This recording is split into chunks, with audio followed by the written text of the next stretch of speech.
Continuação do livro O Homem que Falava com os Espíritos. Aos 8 anos de idade, Chico começa a estudar, passando a frequentar o grupo escolar São José pela manhã. À tarde, saía às ruas diariamente para vender verduras e legumes produzidos na horta de sua casa, que era cuidada por sua madrasta Cidália Batista e por seus irmãos José e Raimundo. 2 anos após, seu pai começa a ficar muito preocupado e cogita interná-lo em um hospital para tratamento mental, pois ninguém entendia as visões que ele relatava. O garoto só não parou no hospital psiquiátrico porque o padre da cidade lhe arranjara um emprego na Companhia de Fiação e Tecelagem Cachoeira Grande. O menino saía da escola e ia para o trabalho, onde permanecia das 3 da tarde até a meia-noite. Chico e sua família sempre tiveram recursos financeiros muito escassos. Certa feita, ele trabalhava no armazém de José Felizardo, recebendo mensalmente minguados 60 cruzeiros. Sua irmã lhe avisou que precisavam trocar a mesa da cozinha, que estava muito velha, além de não comportar todos os moradores da casa, e que ficara sabendo de que a vizinha estava vendendo sua mesa velha por 15 cruzeiros. Conversando com a vizinha, ele recebeu a proposta de pagá-la em 15 vezes de 1 cruzeiro cada, e assim o negócio foi fechado. Não raro, a família passou muita necessidade, mas Chico sempre teve que se contentar com o pouco que tinha. E mais do que isso, ainda dividia esse pouco com todos que precisassem de ajuda. Anos após, Chico descreveu essas dificuldades da seguinte maneira: passei fome, passei frio. Pedro Leopoldo sempre fez muito frio. Ventava muito. A nossa casa não era forrada. Às vezes, a gente não tinha o que comer. Era somente uma panela no fogão. Mas ninguém em casa morreu por causa das privações que passávamos. A gente comia só arroz e chuchu. De vez em quando, uma mandioca ou ovo. Carne era muito difícil. Caso tivéssemos tido muita comida em casa, eu iria me empanturrar, pois sempre gostei de comer. Como seria capaz de dar comunicações de espíritos com a minha barriga cheia, se me sobravam somente os horários do almoço para escrever? Penso que tudo o que passei na vida tinha uma razão de ser. O meio aparentemente adverso em que renasci foi-me de grande valia para cumprir a minha missão.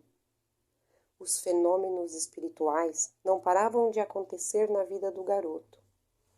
Em 1922, aos 12 anos, Chico ganha o prêmio máximo em um concurso literário promovido entre as escolas públicas de Minas Gerais. Sua redação teve como tema central a independência do Brasil. Na época, Chico afirmava para os colegas de classe que o texto tinha sido ditado em sala por um homem que somente ele via.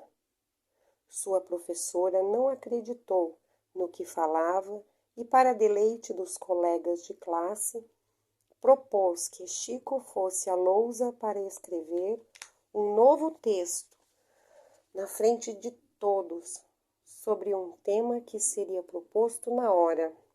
Um colega de classe propôs o tema grão de areia.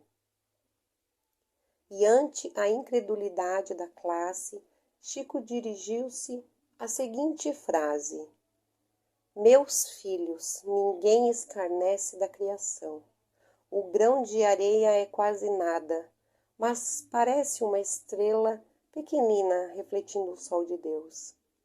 E assim ficaram todos calados. Na adolescência, por volta dos 15 anos, começam a aparecer os primeiros males de saúde. Ele desenvolveu um problema nos pulmões devido à poeira gerada pelo algodão da tecelagem, o que o obrigara a deixar o emprego na fábrica e então começar a trabalhar como auxiliar de cozinha no bar Dove. Passando após breve período de tempo a trabalhar como atendente e auxiliar de serviços gerais no empório de José Felizardo Sobrinho, ex-marido de sua madrinha Rita.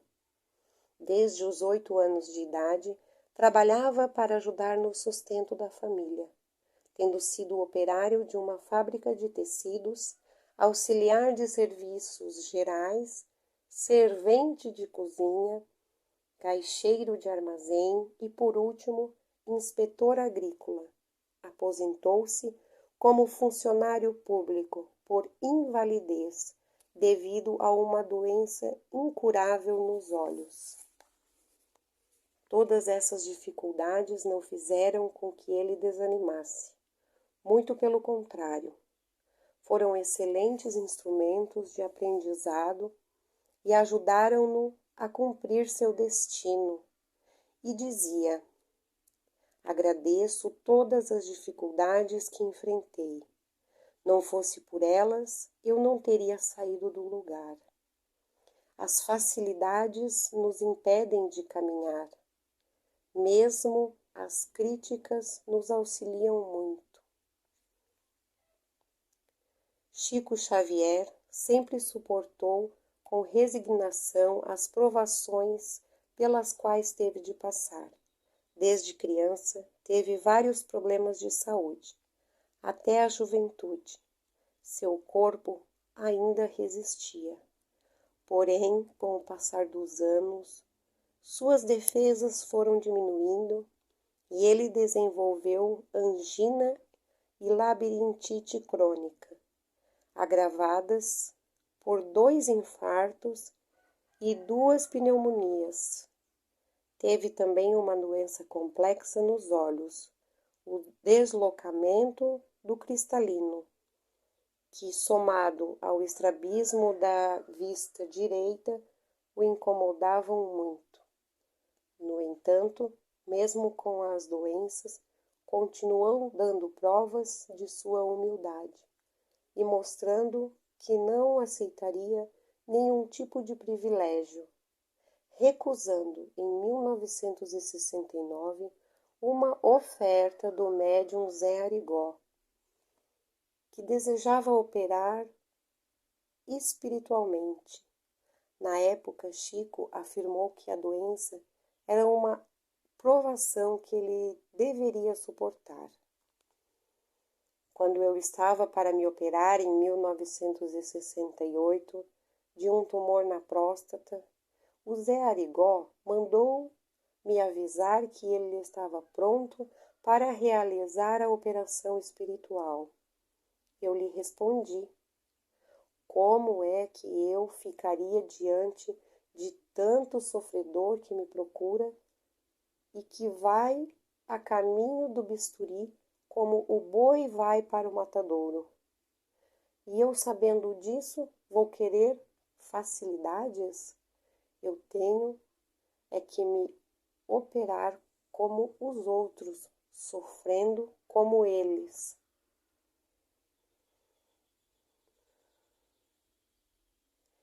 Ele estava só colocando em prática o que Emmanuel lhe explicara anos antes, ainda no tempo em que morava em Pedro Leopoldo, em uma época em que sua saúde ficou bastante fragilizada.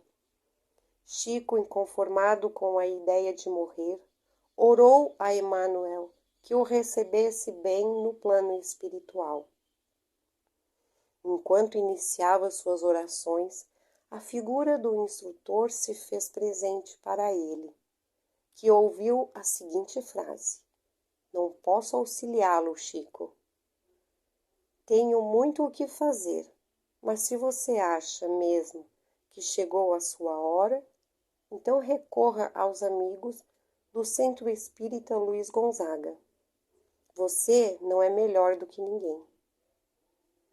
Essa foi uma lição que exemplificou durante sua vida.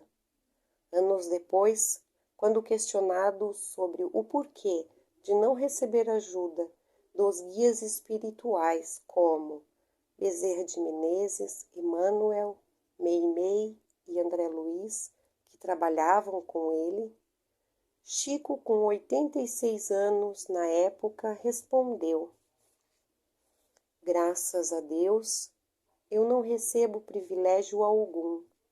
A mediunidade não é minha. Eu não sou melhor do que ninguém. Essa vida tão longa e tão difícil é o ensinamento de que necessito.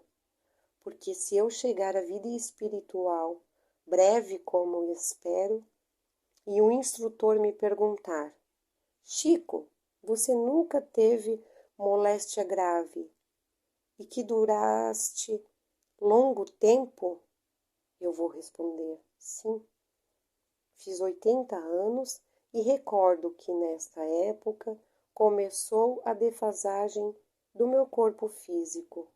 Mas isso é muito natural em qualquer pessoa, principalmente na pessoa idosa. Qualquer pessoa é algo gradual de que necessito para não ficar envergonhado no além quando eu chegar à convivência dos nossos irmãos já desencarnados.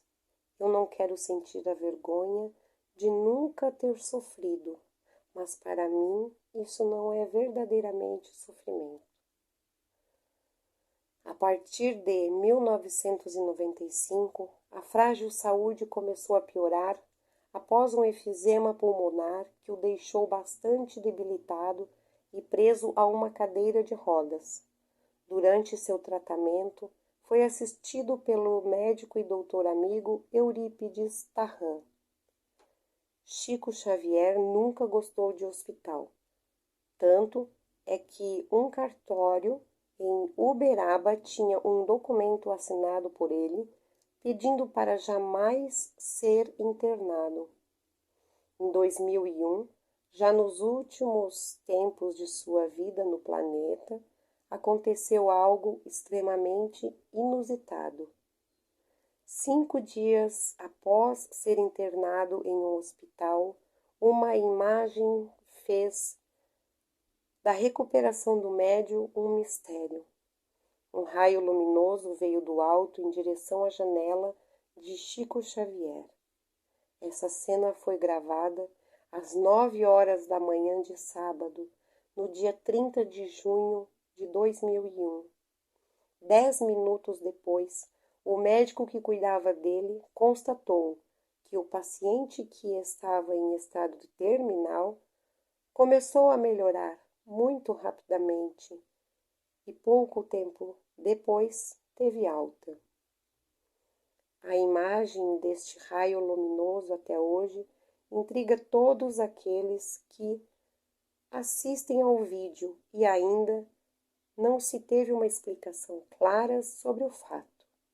Quando questionado sobre o assunto, Chico evitou polemizar e respondeu sucintamente de que a luz era sua mãe, que esteve em seu quarto durante a internação, lhe aconselhando que tivesse paciência. Eram seus últimos tempos de vida e ele teria que completar a sua missão. Apesar de todas as dificuldades, Chico manteve sempre a serenidade e a disposição para o trabalho, participando das sessões no centro, visitando casas assistenciais e psicografando até seus últimos anos.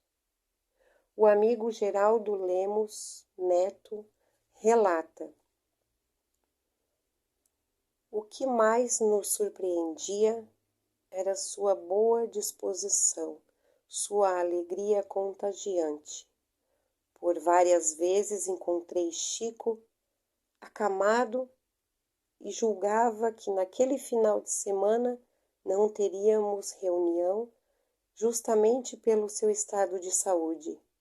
E, no entanto, 1 hora antes da reunião, ele levantava e parecia outra pessoa, extremamente bem disposto e dedicado a servir em nome de Jesus.